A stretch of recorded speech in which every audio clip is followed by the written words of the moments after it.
Afternoon, everybody. Richard here from the SoDak Motorcycle Blog. Welcome to the shop. We're going to do another garage series here. So what we're doing today, obviously I just traded, for those of you who haven't paid attention, I just traded off the 94 1500 for 2005 1800. So of course I had to take, as you can see, we've switched all my things out. Additionally, I also was able to get my hands on from Central Nebraska Wings and things, place where I bought this bike. I was also able to get a hold of a trailer hitch from them, and come to find out it was a Bushtec hitch. So that's a $300 hitch if you go look at it online right now. Managed to get it plus the wiring for $100. So it was kind of one of those deals where even if I didn't realize it was a Bushtec till after I'd done it, but even not knowing it was Bushtec, I'd still figured I'd spend at least a couple hundred plus 80 or 100 for a wiring kit. So basically what we're doing here is we are installing this hitch. So there's the Bushtec hitch right there. As you see already, to install a hitch, obviously on the 1800, you got to pull this back panel off, which is pretty simple. You got 1, 2, 3. If it's an 05 or older, after 05, they got rid of that. And then 3, and then 4, or 5, excuse me. So there's 5 screws there. You can see where they come in. Additionally, to pull it off, you kind of got to work it a little bit. And it's kind of nerve-wracking. If you've ever worked on a Goldwing, there's nothing to me more nerve-wracking than pulling parts off a Goldwing when you haven't done it before. But those little hooks there, that's kind of what it comes off of. So you kind of got to pull, you kind of got to wiggle them off of them hooks, and it's kind of it's nerve-wracking doing it. But don't yank too hard, take it easy as you're pulling it off. Don't really pull it too super hard, you should be okay. Additionally, Bushtec tells you to take the seat off. I haven't dug into the directions yet, but from what I could tell, there's bolts in here where I'm going to have to put new bolts.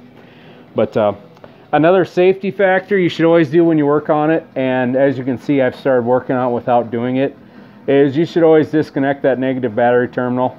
All of us cheat it all the time, don't think about it, but that's honestly something you should do. So we're going to go ahead and do this, and we're going to keep driving right along.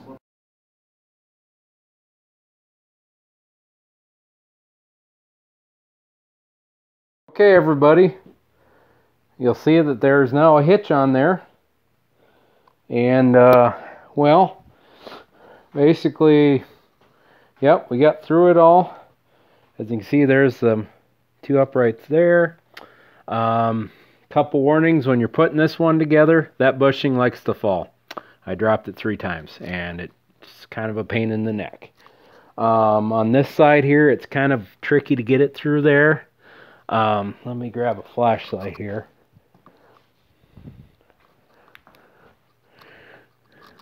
Now, I don't know, everybody's bike's going to be a little bit different, but you can kind of see down there where the bar is above that wire harness. You want it above it. I tried it the other way and it didn't work. But otherwise, it went together fairly well. You know, it wasn't too bad anyway. One more thing. When you pull these bolts out, this one right here, that's one you got to replace. It's on the subframe. Be really careful putting it in. And then especially on this, where are we at here? We're on the right hand side, as if you're sitting forward. This bolt's a real pain in the neck to get on when you gotta, because there's a little tiny, I don't know if you can see it from there. But now we're from the back of the bike there. There's that little tiny bolt way up there. I could get this thing to shine a light right, we'd be in business. But you can kind of barely see it right up there. That's a real bugger to get to. Like, you're definitely going to want to do it with a stubby wrench. But anyways, so we got the hitch on now. But we aren't putting pieces back on all the way yet, although I did take I did put the exhaust pipes back together because I didn't like them just hanging there. But now we're going to put wiring in this.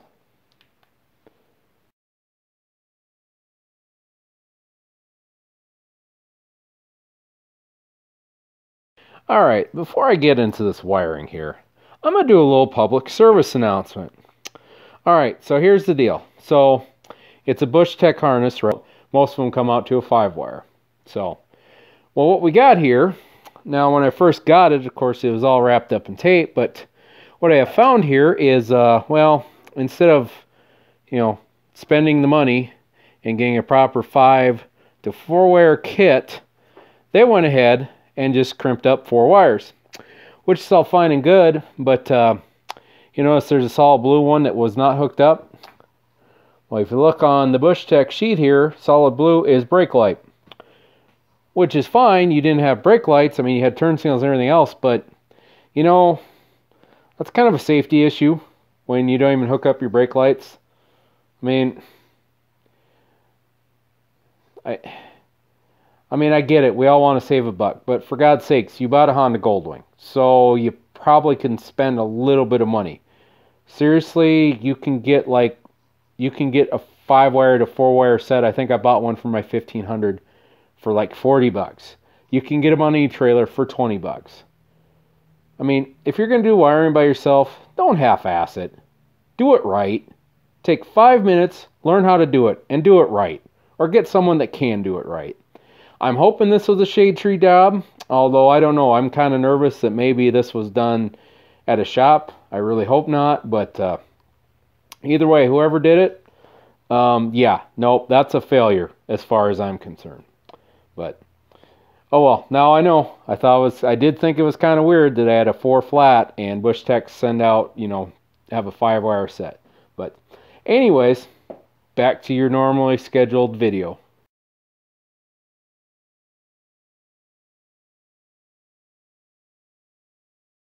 Hey everybody, so what have we been doing with the new bike?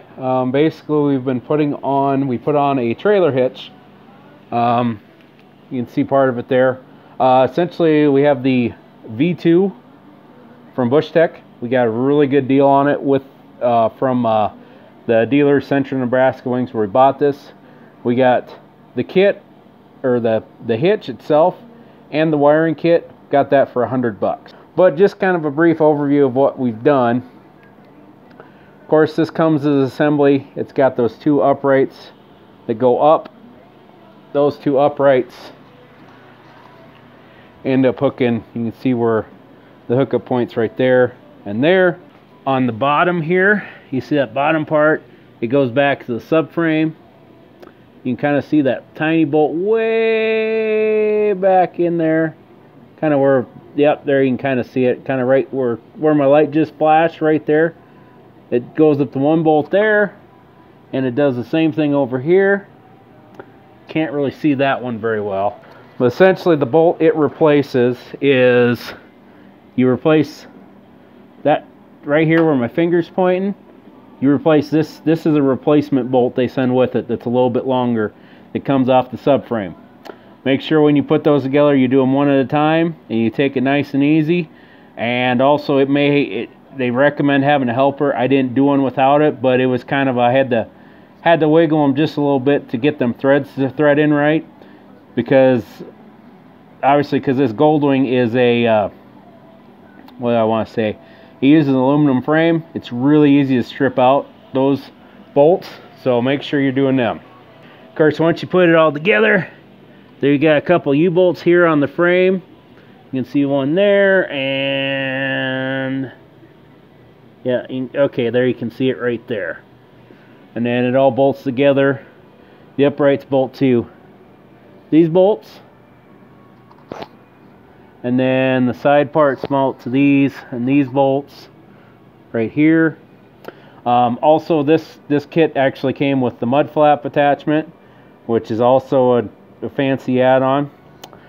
The other thing I did as far as the wiring goes, well, first of all, of course, like I said, the wiring kit, make sure you do it exactly how they do it. You can see the cable here where it come from. That's the cable, kind of up to the front here. I had to supply my own fuse in here. It's supposed to come with a 15 amp fuse from factory. It says on the directions. Well, I had one lying around, so I got 15 amper in there. And you would also attach it to both the positive and negative on the battery. It says don't attach it to accessory. Accessory is only a 5 amp, so you don't have enough to drive the converter. All right, the other thing it tells you to do is this fuse right here, number 2, the 30 amper. So it tells you to remove that before you attach anything to the battery. So, which we did, and we put it all together in order. We turned the key, we tried everything out, and it worked. As you saw from my PSA, whoever wired this before kind of didn't do it the right way, if you ask me, because they did a lazy man's 4-pin hookup, or 5-wire, or lazy man's 5-wire with a 4-wire. So basically, they don't have brakes. That blue light's the brake light. They didn't have brakes on their trailer, which I don't know. To me, I think is a stupid idea. So we're going to get rid of that 4-pin, and we're going to do this right. What we have here is the standard 5-way. It's a 5-way pull-up plug. And you can see there's 5 pins in there. Basically, you put the wires, you screw the wires in the terminals on the inside of it. And the reason I went with this style of plug is because the factory Aluma pull-behind motorcycle trailer comes with a 5-way plug. That is why I went ahead and did a 5-way plug, because here in the next few months we're going to be buying an Aluma pull-behind motorcycle trailer. So I just went with the 5 plug. That way we're good to go with the trailer and we don't need to adapt anything. Alright, so let's take a look down below here. Let me get my microphone back here right. So you can see this little black deal right here. You can see that right there. That is actually not part of the wiring kit. I actually bought that with the Pollock plug. I think it was an additional like $5 or $6. The plug kind of fits in there, just kind of like so. I'm hoping we're far enough away from the exhaust. I think we are. What we're going to do is run the wiring up from there, just straight up to the frame here, and then up and around, basically getting it away from the pipe as much as we can. And the plug's going to go right there, and when she's all said and done, it should look pretty nice. And I will check in again once we get to that point, but I just wanted to show you kind of what the outside of this looked like before. If you're wondering where the plugs go, there's this little boot that sits over all these. That's where you make all your connections for your wiring kit to make it plug and play. But like I said, we tested it all out. It all worked. We're going to go ahead and probably going to end up, we'll put this box about here, and we'll probably do the wiring up by kind of right around here, and we'll bring it down and into the socket here. So I will check in here after a bit once we got this all finished up and put back together. All right, everybody. Well, we got everything all put back together here. We got the wiring kit right through there.